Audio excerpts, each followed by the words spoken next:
සුබ දවසක් ඔයාලා හැමෝටම. එතකොට මම අද මේ යන්නේ විශේෂ ගමනක්.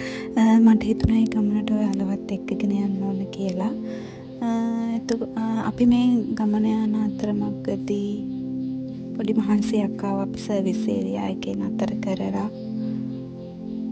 නතර කරලා ටී එකක් බීලා චුට්ටක් වෙලා ඉඳලා තමයි අපි ආයෙත් ගමන පටන් ගත්තේ.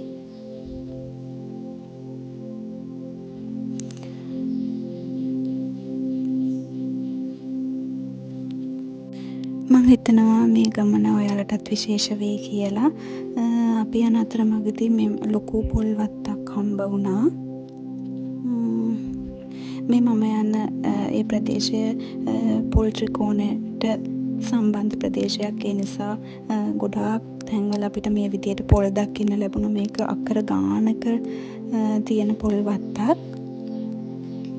එතකොට මම මේ යන ගමන ගැන මට ලොකු විස්තරයක් ඔයාලට කියන්න තියෙනවා. ඒත් මම පුළුවන් විදිහට වෙලාවත් එක්ක ඔයාලට පුළුවන් තරමක විස්තරයක් කියන්නම්.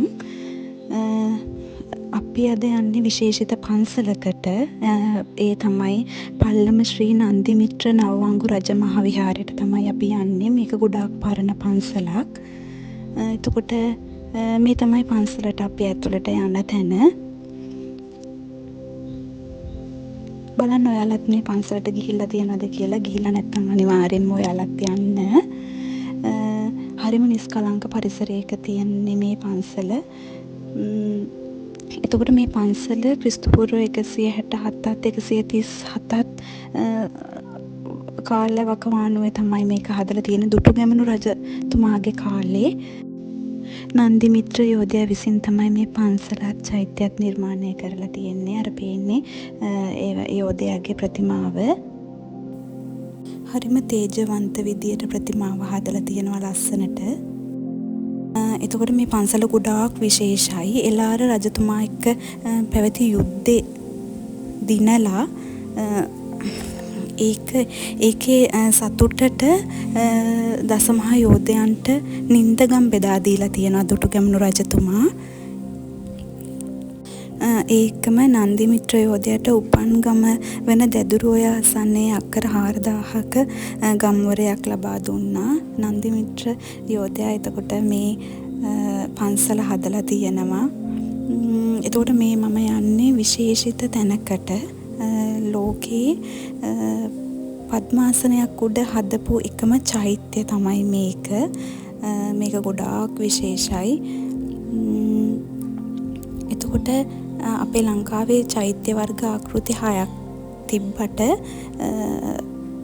චෛත්‍ය ඉදි වෙලා තියෙන්නේ ඝණ්ඨාකාර, ධාන්‍යාකාර, බුබ්බුලාකාර කියන චෛත්‍ය ආකෘති අනුව තමයි චෛත්‍ය වර්ග 3යි ඉදි වෙලා තියෙන්නේ. එතකොට මේක තමයි ලංකාවෙත් ලෝකෙත් පද්මාසනයක් මත නිර්මාණය කරලා තියෙන පළවෙනි චෛත්‍ය. නන්දිමිත්‍ර යෝධයා මේක නිර්මාණය කරලා තියෙන්නේ පිපුණු නෙළුම් මලක පෙති කඩා වැටෙන විදිහට තමයි. ඒ මත තමයි මේ චෛත්‍ය නිර්මාණය කරලා තියෙන්නේ. 2017 වර්ෂයේ තමයි මේ චෛත්‍ය නැවත ප්‍රතිසංස්කරණය කරලා මේ වගේ ලස්සනට හදලා තියෙන්නේ. දැනට ලෝකෙ කොහෙවත් පද්මාසනයක් උඩ දාගැබක් මේ විදිහට ඉදි වෙලා නැහැ. ඇත්තටම ඒක විශේෂිතම කාරණයක් තමයි ඒක.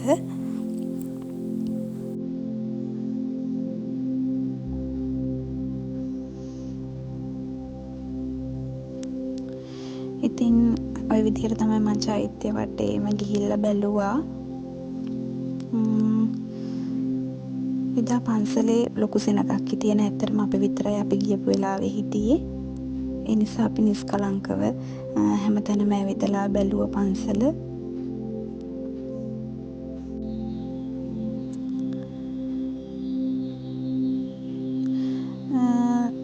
දැන් අපි යන්නේ විහාරෙකට. තවත් විශේෂත්වයක් තමයි මේක සම්පූර්ණ ගැඩොලින් තමයි ඉදි කරලා තියෙන්නේ.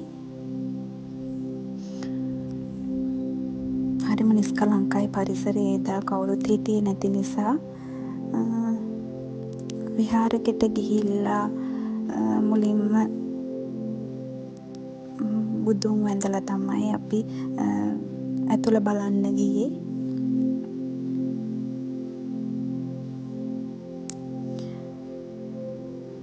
විහාරගෙත් හරිම ලස්සනයි. චිත්‍ර හරිම ලස්සනට චිත්‍ර ඇඳලා තිබ්බා. මට ඒක ගොඩාක් විශේෂයි.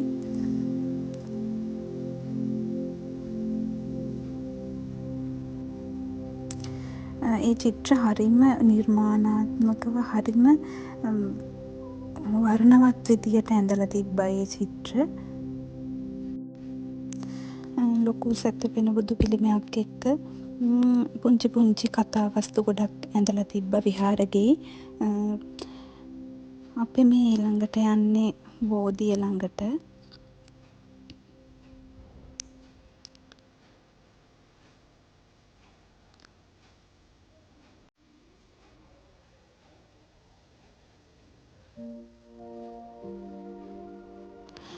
බෝධිය වටේටම ගිහිල්ලා අපි වැන්දා. හරිම නිස්කලංකයි. හරිම හිතට සැහැල්ලුයි. මේ තරම් වටිනාකමක් තියෙන පන්සලක්ද කියලා මේ පරිසරය දැක්කහම හිතෙනවා. ඒ තරමට හරිම නිස්කලංකයි. ඔයාලත් ඇවිල්ලා නැත්නම් අනිවාර්යෙන්ම මේ පන්සලට එන්න. එක සැරයක් හරි ඇවිල්ලා බලන්න වටින තැනක් මේක. අපේ රටේ තියෙන ලෝක උරුමයක් කිව්වන් පස්සේ ඔයාලට පිළිගන්න පුළුවන්ද? ඉතින් ওই විදිහට තමයි අපි පන්සල බලලා දැන් යන්න හදන්නේ. ඔයාලට මොකද මේ වීඩියෝ එක ගැන හිතුනේ කියලා කමෙන්ට් එකක් දාන්න. ඔයාලත් මේ පන්සලට ගිහිල්ලා තියෙනවද කියලා කියන්න. මේ වගේ විශේෂ ගමනක් එද්දි මට හිතුණා ඔයාලවත් මේකට එකතු කරගන්න ඕනේ කියලා. ආයෙත් අනිවාර්යයෙන්ම මම දවසක එනවා කියලා හිතාගෙන තමයි මම පන්සලෙන් එළියට ආවේ. ඉතින් ওই විදිහට තමයි අපි පන්සල බලලා දැන් ගෙදර යනවා. ඉතින් ආයෙත් ලස්සන වීඩියෝ එකකින් අපි මේ විදිහට හම්බෙමු. සුබ දවසක්.